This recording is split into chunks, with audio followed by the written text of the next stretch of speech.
Hi, I'm Sean Wood. Today I'm going to show you how to install U-joints. There's a lot of different ways this can be done. I'm going to focus today specifically on how we do it here in our shop. This will be the first in a three-part series. The second part is going to be how I would do it at home in my garage. The third part will be how I would do it if I were broke down on the side of a road or on a trail somewhere. So there's a few different ways a U-joint might be installed. The first and the most common is going to be external snap rings. So that's where the snap rings at the end of the bearing cap. The second most common, I think, would be internal C-clip type snap rings. Those snap rings fit in between the yoke gears. The C-clip type snap ring, there is kind of a variation of that where they use a plastic injection.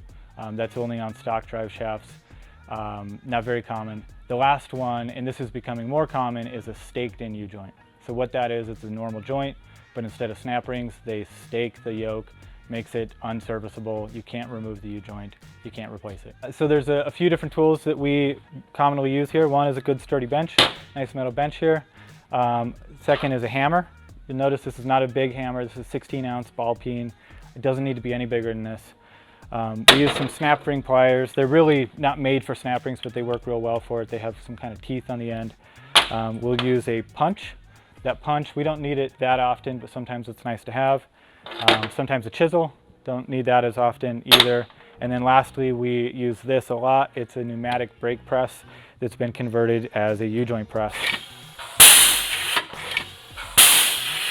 So while we don't do a lot of U-joint removal because we're mostly manufacturing new drive shafts, sometimes we do. We'll be reworking one of our shafts. Maybe we drop some needle bearings in a joint, we got to pop the cap out. So I'll show you how we do that.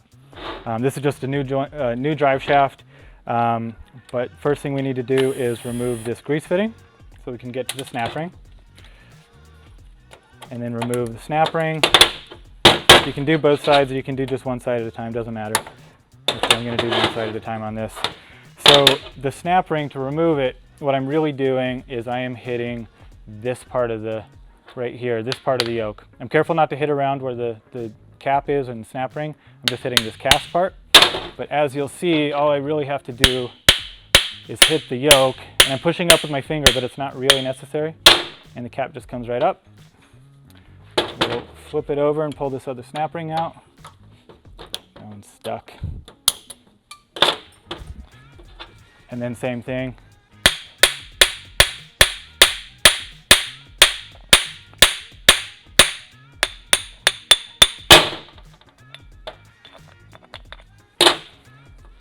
And then this end, the double Cardan end, it's basically the same thing, but there's two joints. I won't take it all the way apart, but I'll show you how I would take it apart. So remove those two snap rings, and then on this one I'm hitting same thing. I'm not hitting next to the caps, I'm hitting right here on the cast part of the yoke where there's no important machine surfaces.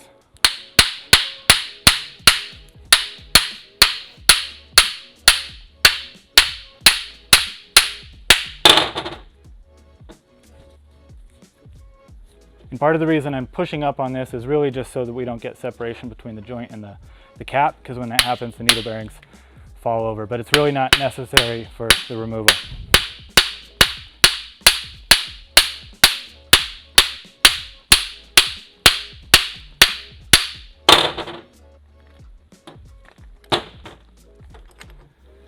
And that's it, that joint's out, and then this socket yoke we can pull out if we want to.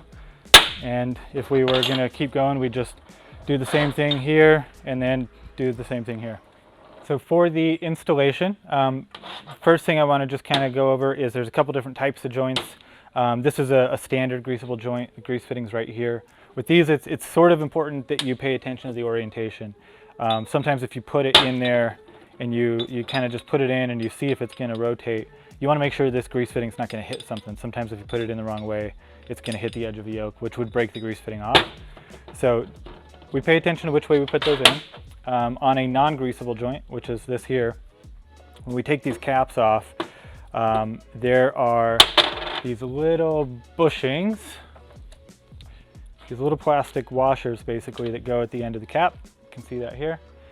And sometimes when we take these caps off, that bushing will stick and it'll stay there. And if we're not paying attention, we might take another cap that has the plastic bushing in there and then put it on there. And what we're doing is we're stacking them. So we always want to look and make sure each of those has that and there's not one, left over.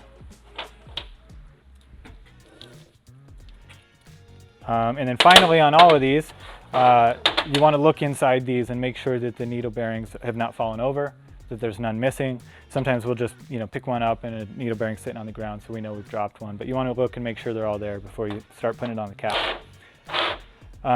When we do these, this is the standard joint we use. It's just a greasable joint, and we will start with one of the caps without the grease fitting and just put that in there. And what I'm doing is I'm holding the joint up and then I'm putting this on, but the joint is basically got the cap on it already, and then I'm just hammering it down in.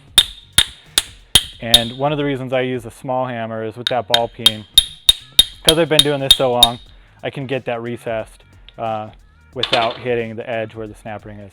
Most people, it takes a while to get the knack of that, so you should really use like a punch or something. So that's where we would use this to get that recessed. Once we've got that one in, I'll put in this other cap, which has a hole in it for a grease fitting. That one I'm just gonna go flush. And then we're gonna put in the first snap ring. So into the recessed side, put in a snap ring. And then I bring it over to this press and push the other one down. And then we put that snap ring in. And then this joint right now, it's really stiff, and that's because the joint is pushed real hard up against that side. So when you have a real stiff joint like this, you can see it wants to just stand up. The side that you just pressed, you just hit the yoke right there, and then the U-joint's now loose the way it should be. Set that aside. So that's basically the slip yoke, or if it's a weld yoke or a single yoke. For this side, we're gonna do a double Cardan, also known as a CV. We start with the weld yoke there. Basically the same process.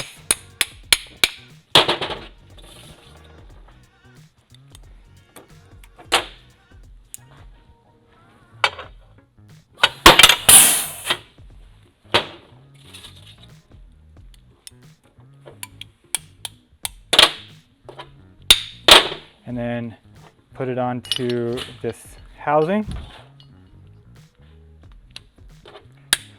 It's basically the same process the whole way through. It's just the parts change, but it's just 2 caps into a yoke, 2 caps into a yoke.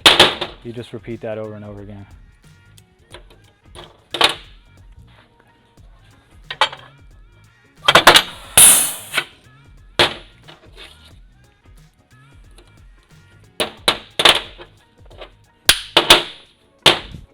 We just keep the joint stocked with 2 caps on it already.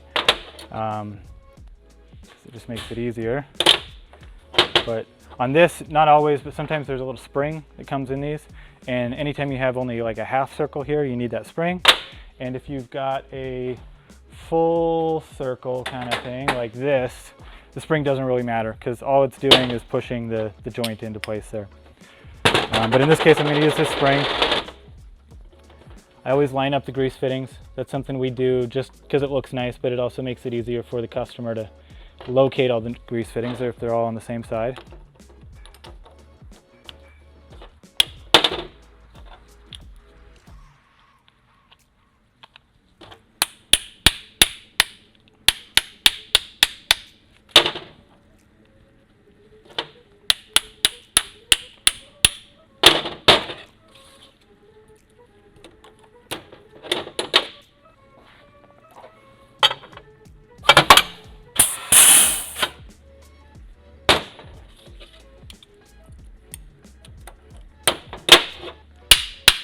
I give it a whack all the way around, and then I just want to make sure that it moves all around like it should, which it does. Last thing we do is put the grease fittings in. Where we put these snap rings, there's not a lot of space here and they kind of constrict down. So we take the chisel and just bend back the tabs of those snap rings just a little bit.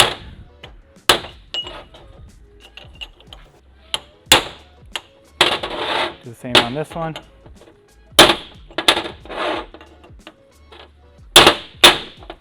After installing the snap rings, you want to make sure that it's fully seated. I can tell on this one, most of the snap ring is kind of hidden. On this one, a lot of it's still exposed. So what we'll do is we'll take a flat chisel and just tap that into place, and now it's fully seated.